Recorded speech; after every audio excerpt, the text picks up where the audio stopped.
एक गांव में सबल नाम का एक आदमी रहता था। वह अपने जीवन से बहुत निराश था। उसकी निराशा का कारण यह था कि वह अभी तक कुछ भी नहीं करता था।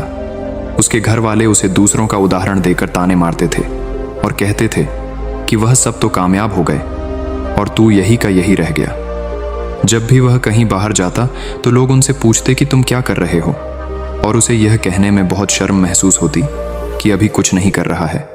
धीरे धीरे उसने लोगों से मुक्ति पाना शुरू कर दिया। उसका दुख इतना बढ़ गया कि उसको लगता था कि वह धरती पर एक बोझ है और उसके बस में कुछ भी करना नहीं है।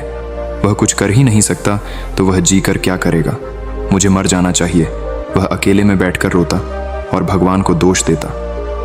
एक दिन उसने नगर में बौद्ध गुरु को देखा जो दुख के ऊपर अपना प्रवचन दे रहे थे। गुरु कह रहे थे कि दुख एक गुरु की तरह होता है जो आपको जीवन के बारे में समझा जाता है और आपको सही से जीने का तरीका बताता है। आप चाहे तो दुख रूपी गुरु से अपना जीवन सीख सकते हैं या दुख में डूबकर बैठे बैठे रो सकते हैं। सबल भी यह बातें सुन रहा था। जब सबल का गुस्सा खत्म हुआ तो उसने गुरु से कहा, दुख कुछ सिखाकर नहीं जाता बल्कि पीड़ा देकर जाता है। दुख की पीड़ा शांत नहीं होती है। ऐसा लगता है कि कुछ नहीं मिलने वाला, कुछ नहीं होने वाला। गुरु ने पूछा कि क्या दुख है तुम्हें। सबल ने अपनी सारी परेशानी गुरु को बता दी और कहा कि मेरे दुख का आपके पास कोई समाधान नहीं है। गुरु ने मुस्कुराकर कहा कि जब तुम्हारे जीवन में असली दुख आए तभी मेरे पास आना, मैं उसका समाधान अवश्य करूंगा। यह कहकर गुरु वहां से चले गए। सबल ने सोचा कि क्या मेरा दुख असली नहीं है। यह दुख जो मैं झेल रहा हूं दुख नहीं है। कोई भी मेरे दिल का दर्द नहीं समझता। अरे घर वाले नहीं समझते तो गुरु क्या समझेंगे। अपने दुखों से परेशान होकर सबल ने एक निर्णय लिया कि वह कुछ करके दिखाएगा। उसने छोटा सा व्यापार शुरू किया। उसे उसके व्यापार में सफलता नहीं मिल रही थी और उसके घर वाले बहुत खुश थे कि वह कुछ तो प्रयास कर रहा है। धीरे धीरे उसे सफलता मिलने लगी और फिर उसने रफ्तार पकड़ ली। 2 सालों के भीतर यह बड़ा व्यापारी बन गया कि अब उसके आसपास काफी लोग थे जो उसे पसंद करते थे, उसकी चिंता करते थे, जो उसके कार्यों की सराहना करते थे, प्रशंसा करते थे। उसके माता पिता भी अपने बेटे की प्रशंसा करते करते नहीं थकते थे। उसके मित्रों की संख्या दिन ब दिन बढ़ती जा रही थी और वह बहुत खुश था।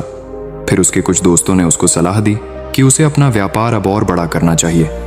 जब वह बड़ा व्यापारी बनकर इतना खुश है तो सोचो, अगर तुम इस नगर के, इस राज्य के सबसे बड़े व्यापारी हो जाओगे तो कितना अच्छा होगा। तुम्हारे पास कितने लोग तुमसे जुड़ेंगे, कितना तुम्हारा नाम होगा। स्वयं राजा भी तुम्हारी तारीफ करेंगे और जरूरत पड़ने पर तुमसे ही धन उधार लेंगे। यह बात सबल के मन में बैठ गई और अब वह और ज्यादा मेहनत करने लगा। लेकिन यह सब कुछ उसे बहुत जल्दी चाहिए था। ज्यादा समय वह बर्बाद नहीं करना चाहता था। इसीलिए उसने कुछ ऐसे काम किए जो उचित नहीं थे। उसने बहुत बड़ी धन उधार ले लिया और वह यहीं पर नहीं रुका। ज्यादा मुनाफा कमाने के चक्कर में उसने अपनी माल में मिलावटें करने शुरू कर दिए। उसके मित्रों जैसा कहते थे वह वैसा ही करता रहा। दूसरे व्यापारियों के खिलाफ षड्यंत्र रचने उसने शुरू कर दिए। अब उसके जीवन का सुकून कहीं चला गया था। उसे अब रातों में नींद नहीं आती थी। वह हमेशा उदास और परेशान में लगा रहता था। सुख साधन की सारी वस्तुएं होने के बाद भी उसे किसी चीज में सुख नहीं मिल रहा था। एक दिन सबल मार्ग से जा रहा था। रास्ते में उसने उस बौद्ध गुरु का आश्रम देखा जो उसे पहले मिले थे। वह गुरु के पास पहुंचा और कहा, गुरुदेव, आपने कहा था कि असली दुख हो तो ही मेरे पास आना। मेरे जीवन में बहुत दुख है। मैं रात को सो भी नहीं पाता हूं। सबल गुरु को अपनी सारी बात बताता है। गुरु ने कहा कि जब तुम पहली बार मिले थे तब भी तुम किसी दुख में थे। उस दुख से तुमने क्या सीखा? सबल ने कहा कि मैंने सीखा कि केवल सोचने मात्र से कुछ नहीं होता। अपनी सोच को साकार करने के लिए कर्म करना पड़ता है और केवल कर्म करने से कुछ नहीं होता। कर्म को अंतिम पड़ाव तक ले जाना आवश्यक होता है। चाहे रास्ते में कितनी भी बाधाएं, कितनी भी निराशा है, चाहे ऐसा क्यों ना लगे कि अब कुछ नहीं होगा, तब भी यह जो कार्य मैं कर रहा हूं, मैं इसमें सफल होकर ही रहूंगा। कर्म करना चाहिए। लोग केवल सफल आदमी को ही महत्व देते हैं। बाकी चाहे कोई कितना भी अच्छा क्यों ना हो, इस दुनिया के लिए वही तुझ जाना जाता है। गुरु मुस्कुराए और कहा, जब तुम्हारे जीवन में असली दुख आए तब मेरे पास आना, मैं उसका समाधान अवश्य करूंगा। सबल फिर से आश्चर्यचकित हो गया और बोला, यह असली दुख नहीं है तो असली दुख और होता क्या है। लेकिन उसे गुरु ने कुछ नहीं बोला। सबल ने गुरु को एक घड़ा भेंट किया जो सोने के सिक्कों से भरा था। घड़े को देखकर गुरु ने कहा, यह मेरे किसी काम का नहीं है। इस घड़े को वहां उस पेड़ के नीचे गड्ढा खोदकर दबा दो। सबल ने ऐसा ही किया और वहां से चला गया। धीरे धीरे सबल को व्यापार में घाटा होने लगा। उसकी धन संपदा धीरे धीरे घटने लगी और एक समय आया जब उसके ऊपर बहुत कर्जा हो गया था। लेकिन वह निश्चित था, क्योंकि कर्जा उसके मित्रों द्वारा ही उसे दिया गया था। वह सोचता था कि उसके मित्र उसके बुरे समय में उसका साथ देंगे, पर ऐसा कुछ नहीं हुआ। सबसे पहले उसके मित्रों ने ही अपना उद्धार मांगना शुरू कर दिया। ना देने पर जान से मारने की धमकी तक दी। उसके शुभ चिंतक, उसके चाहने वाले सब उससे दूर होते चले गए। उसके पिता उसकी गलतियों को गिनवाने लगा। उसकी सारी संपत्ति नीलाम हो गई। उसके पास कुछ नहीं बचा। वह सड़क पर आ गया। उसने अपने पिता से सहायता मांगी। पिता ने कहा कि मेरे पास तो यह थोड़ी सी संपत्ति है, अगर मैं तुम्हें यह दे दूं तो मैं तुम्हारी मां को कहां रखूंगा। हमारा सारा यही संपत्ति है। सबल के जीवन में बहुत गहरा दुख था। उसके आसपास कोई भी ऐसा नहीं था जो उसे संभाल सके। इस धोखे की वजह से वह टूट गया था। लगता था कि जीने का कोई मतलब नहीं है, मृत्यु ही एकमात्र सहारा है। मरने के लिए एक नदी की तरफ जा ही रहा था। तभी रास्ते में उसे याद आया कि गुरु ने कहा था कि जब उसके जीवन में असली दुख आए तो वह उनके पास आए और वह उसके दुख का समाधान कर देंगे। सबल गुरु के पास गया और उसने गुरु को सारी बातें बताई और कहा कि मेरे दुख का समाधान कीजिए गुरुदेव। गुरु ने कहा कि जब तुम्हारे जीवन में असली दुख आए तब मेरे पास आना, मैं उसका समाधान अवश्य कर दूंगा। सबल ने कहा कि असली दुख क्या होता है, यह असली दुख नहीं है। अभी जो मेरे जीवन में जो घट रहा है, गुरु ने कहा कि पहले यह बताओ कि तुमने अपने इस दुख से क्या सीखा है। सबल ने कहा कि जो लोग मेरे आगे पीछे मेरे साथ थे, किसी ने मेरा साथ नहीं दिया, सब मतलबी निकले।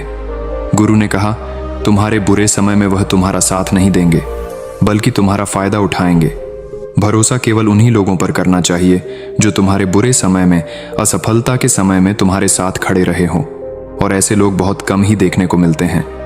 गुरु ने कहा कि ऐसे लोग जल्दी नहीं मिलते हैं, उन्हें हमेशा उनकी कद्र करनी चाहिए। कभी किसी के खिलाफ षड्यंत्र नहीं करना चाहिए, ईमानदारी के साथ काम करना चाहिए, लालच नहीं करना चाहिए। गुरु ने पेड़ के नीचे गड्ढा खोदकर घड़ा निकाला जिसमें सोने के सिक्के भरे थे, और वह घड़ा सबल को दे दिया और कहा कि जब असली दुख आए तभी मेरे पास आना। सबल को इस घड़े से थोड़ी उम्मीद मिली। उसने गुरु को प्रणाम किया, धन्यवाद किया और वह घड़ा लेकर चला गया। उस दिन से उसने दोबारा व्यापार शुरू किया और अब वह छोटा सा व्यापारी बनकर भी खुश था, और ईमानदारी से काम करते करते वो फिर से एक बड़ा व्यापारी बन गया। हालांकि इसमें उसे अब कुछ समय लगा, लेकिन अब वह खुश था। उसका जीवन खुशियों से भरा था। लेकिन आप कितने ही अच्छे हैं, कितना ही अच्छा काम करते हैं, दान करते हैं, पुण्य करते हैं, लोगों की मदद करते हैं। जीवन में दुख सभी के पास आता है। तो सबल के जीवन में भी फिर से दुख आया। उसके माता पिता की मृत्यु हो गई। वह दोनों एक ही दिन मृत्यु को प्राप्त हो गए। सबल अपने माता पिता से बहुत प्रेम करता था, इसीलिए उसे बहुत गहरा दुख हुआ। वह उन्हें श्मशान ले गया, वहां पर उनकी अंतिम क्रिया की। सबल ने जब अपनी माता पिता के चिता को जलते हुए देखा तो उसका मन बेचैन हो उठा। उसके मन में हजारों सवाल खड़े हो गए। वह घर वापस आया तो उसने अपने माता पिता की संपत्ति को देखा, जिसके लिए वह हमेशा लड़ते रहते थे। आज वह लावारिस की तरह पड़ी थी। उसकी देख रेख करने वाला, उसे देखने वाला कोई नहीं था। उसके पिता ने जो भी इकट्ठा किया था सब यहीं पर रह गया था। एक दिन पहले वह अपने संपत्ति के लिए किसी के लड़ने के लिए तैयार थे, लेकिन आज सब कुछ खत्म हो चुका था। उसका मन बहुत बेचैन हो रहा था। लग रहा था जैसे कुछ खाली है, कुछ अकेलापन सा है, कुछ है जो समझ नहीं आ रहा। इसीलिए वह गुरु के पास पहुंचा। गुरु ने सबल को देखते ही कहा कि क्या कोई दुख है? सबल ने कहा कि जीवन में वैसे तो कोई दुख नहीं है, सब सुखी हैं, पर आज मेरे माता पिता की मृत्यु हो गई और मेरा मन बहुत दुखी है। गुरु ने कहा कि इसमें दुखी होने वाली क्या बात है? एक दिन तो सबके प्रियजनों को मर जाना ही है। जीवित तो यहां कोई नहीं रहा और ना ही कोई रहेगा। तुम भी एक दिन मर जाओगे, हो सकता है आज ही मर जाओ। सबल ने कहा कि गुरुदेव, आप ये क्या कह रहे हैं? मैं भी मर जाऊंगा। अरे मैं तो अभी जवान हूं। गुरु ने कहा कि इस भ्रम में मत जीना कि मृत्यु बूढ़ों को ही आती है। बूढ़ों के सामने जवान भी मर जाते हैं, बच्चे मर जाते हैं। मृत्यु का किसी की उम्र से कोई लेना देना नहीं है। गुरु के मुख से यह बातें सुनकर सबल वहां से चुपचाप चला गया और उसका मन जैसे बेचैन हो गया था। वह कुछ खालीपन सा महसूस कर रहा था। दिन रात अपने बारे में ही सोचता रहता है कि वह क्या कर रहा है, वह क्या है, क्यों है, कैसे हैं, हम क्या हैं, हम क्या करने आए हैं। यहां पर क्या बस चीजों का उपयोग करना और मर जाना ही जीवन का असली मतलब होता है। उसे कोई जवाब नहीं मिल रहा था और उसका दुख बढ़ता ही जा रहा था। कुछ दिन बाद वापस उसी गुरु के पास पहुंचा और गुरु को सारी बात बता दी। गुरु मुस्कुराए और गुरु ने कहा कि आज पहली बार तुम्हारे जीवन में असली दुख उत्पन्न हुआ है। वास्तव में यही है जो दुख कहलाने लायक है कि हमें पता ही नहीं है कि हम यहाँ कर रहे हैं, क्यों है, कैसे हैं, आप कौन हैं, हम और हमें क्या करना है। सबल ने कहा, गुरुदेव मेरे दुख का समाधान कीजिए। गुरु ने कहा कि हम सब अपने जीवन भर क्या इकट्ठा करते रहते हैं। सबल ने कहा कि गुरुदेव सभी लोग धन संपत्ति, मान सम्मान, प्रेम, परिवार, मित्र, शत्रु, पद, प्रतिष्ठा इकट्ठा करते रहते हैं। गुरु ने कहा कि क्या इनमें से कुछ भी इकट्ठा करके हम अपने साथ ले जा सकते हैं। सबल ने कहा कि नहीं गुरुदेव, ना तो कुछ भी साथ नहीं ले जाते। मेरे माता पिता के साथ भी कुछ नहीं गया, सब तो यहीं पर छूट गया। गुरु ने कहा ध्यान से समझ लेना, इस दुनिया में हम जिसे इकट्ठा करते हैं उसे हम कभी इकट्ठा करते ही नहीं। सभी चीजों को देखते हैं लेकिन उसे देखते ही नहीं जिसे हमें इकट्ठा करना है। वह हम खुद, हमें इस दुनिया में अपने आप को इकट्ठा करना है ताकि जब हमारी मृत्यु हो तब हम एक हो सके और अपने आप को पहचान सके कि हम बटे हुए हैं। प्रेम में, नफरत में, क्रोध में, क्रूरता में, धन में, संपत्ति में, पद में, प्रतिष्ठा में, सम्मान में, पहचान में, धर्म में, जाति में, दूसरों को लूटने में और अपने आप को लुटाने में और ऐसी ही हजारों लाखों वासनाओं में हम पड़े हैं। हम टुकड़ों में जीवन जी रहे हैं। हमारी चेतना कभी भी एक नहीं हो पाती। हमारी ऊर्जा शक्ति बिखर गई है, इसीलिए हमारे पास इतना भी समय नहीं है। क्या इतनी भी शक्ति नहीं है कि हम मुड़कर अपनी ओर देख सकें? वास्तव में लोग जिंदगी भर जीने तक दुख है कर चिल्लाते रहते हैं और उनका समाधान खोजते रहते हैं। उन्हें उनका समाधान कभी मिलेगा ही नहीं, क्योंकि जिन्हें वह दुख कहते हैं वह देख है ही नहीं। इसीलिए यह किसी को कभी उनके दुख का समाधान नहीं मिलता। वह बस एक परिस्थिति से छूटकर दूसरी परिस्थिति में फंस जाते हैं। जैसे वह पहले समस्या में रो पड़ते थे वैसे दूसरी समस्या में रो पड़ते हैं। हमेशा ही एक समाधान नजर आता है, वह है मृत्यु, पर वह भी कोई समाधान नहीं है। इसीलिए इन सब का घर पर हमें समाधान चाहिए। तो अपने आप को इकट्ठा करो, अपनी ऊर्जा को इस संसार से वापस खींचो, उसे एक करो, अपने ऊपर ध्यान दो, अपने पर ध्यान लगाओ। मृत्यु से पहले अपने आप को पहचान लो, ऐसे ही बिखरे हुए मत चले जाना। सबल ने कहा, तो क्या गुरुदेव हमें यह संसार छोड़ देना चाहिए, अपनी इच्छाओं को मार देना चाहिए, धन संपत्ति इकट्ठा नहीं करने चाहिए? क्या हमें यहां किसी से प्रेम भी नहीं करना चाहिए? गुरु ने कहा, तुमसे इच्छाएं, कामनाएं और वासना ऐसे ही निकलती है जैसे पहाड़ से कोई पत्थर गिर रहा हो, जिस पर पड़ता तो है, कोई नियंत्रण ही नहीं है सिवाय देखने के और परेशान होने के। जब तुम एकत्रित हो जाते हो तब जो भी तुम करते हो वह सब नियंत्रण में रहता है, तब इच्छाएं भी तुम्हारी इच्छा निकलती हैं। सबल ने कहा, गुरुदेव आपने मेरे सच्चे दुख का निवारण कर दिया है, आपका बहुत आभारी हूं। अब मैं अपने आप को एकत्रित कर लूंगा। गुरु कहते हैं मानव शरीर में बहुत ऊर्जा है, बहुत शक्ति है, वह बेकार की चीजों में बैठकर रह गई है, व्यर्थ की चीजों में लगी रहती है। दोस्तों, अक्सर हम ऊपर वाले से सवाल करते हैं कि हमारे जीवन में इतने दुखी क्यों हैं। हम सभी के मन में यह सवाल उठता है और इसका जवाब है कि वह परमात्मा हमें उस परम दुख तक ले जाना चाहता है, उस सबसे बड़े दुख तक ले जाना चाहता है जहां पर हमें पता चल सके कि इंसानी आत्मा का असली दुख क्या है और वह देख अपने आप को न पहचान पाना, अपने शक्तियों को पहचान न पाना, अपने आप को इकट्ठा न कर पाना, अपने आप पर नियंत्रण करना पाना।